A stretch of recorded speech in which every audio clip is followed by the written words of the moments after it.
The war in Ukraine, now 4 years old, is the most seismic geopolitical event since the fall of the Berlin Wall.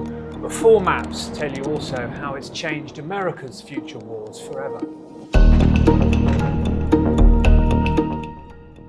First is the moment of the initial invasion. The US warned Ukraine about this, and most, especially Vladimir Putin, thought that the capital Kiev would fall in a matter of weeks. But the opposite was true. Zelensky stayed to fight. Всім доброго ранку, українці. Russians committing senseless atrocities in Bucha and Ukraine kicking them back from Kiev. Moscow's forces were simply not ready for a much smaller, unprepared adversary. Later that year, poor Russian logistics would cause them to collapse around Kharkiv, and later Kherson, where thousands celebrated their liberation. The US has spent hundreds of billions over decades preparing for the Russian threat.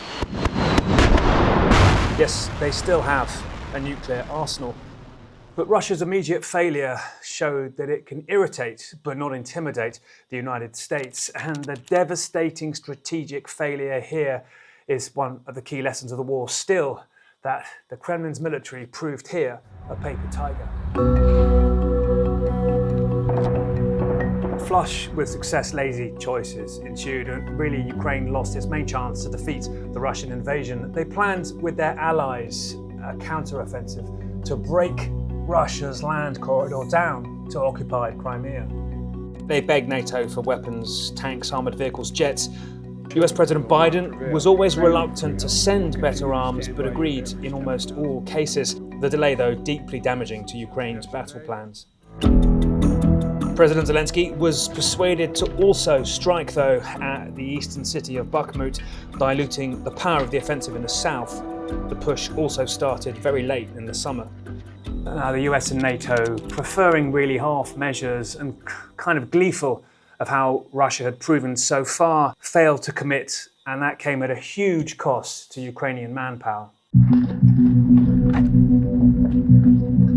Well, this is perhaps the moment where the West ran out of ideas and energy, but Moscow did not. And across the front line for months, we would see tiny, slow, incremental advances by Russia at immense cost.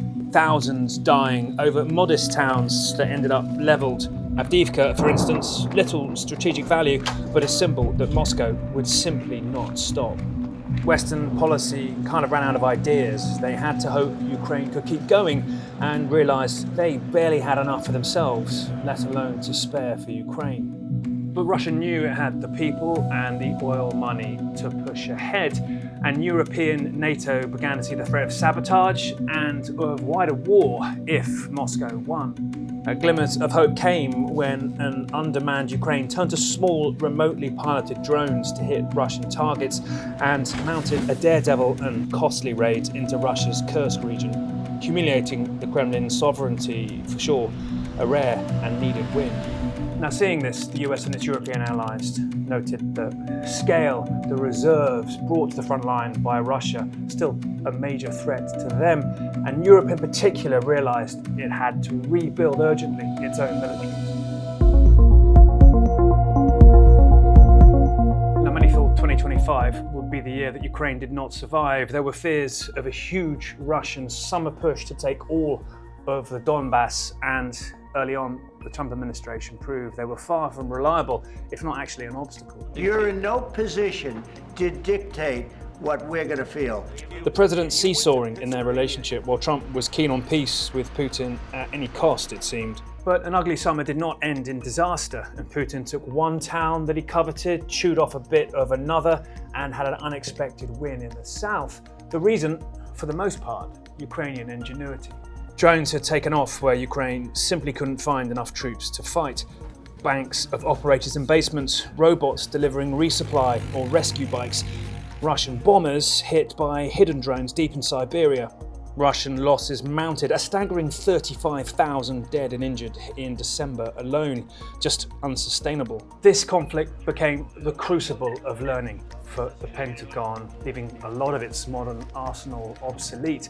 And while Ukrainian ingenuity hasn't defeated Moscow yet, it has certainly held back the defeat of Kiev. Step back and you see a Ukraine constantly adapting just to survive. You see Russia unable to get the win that it needs, but also stuck in a war that's just too big for it to fail in, and the United States slowing ever more in its help and risking the world moving on without it.